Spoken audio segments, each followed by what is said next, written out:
If you want to block all calls on Xiaomi 17T or 17T Pro, then in that case we can open the security app, which you should be able to find in the app drawer.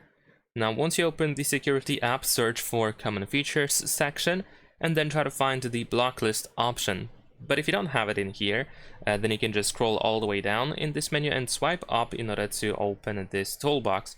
Then over here in the toolbox we should be able to find the block list option.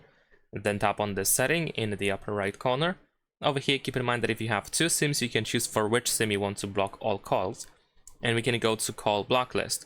And then here we have block all calls option, so we should be able to turn this option on and confirm that you want to do that.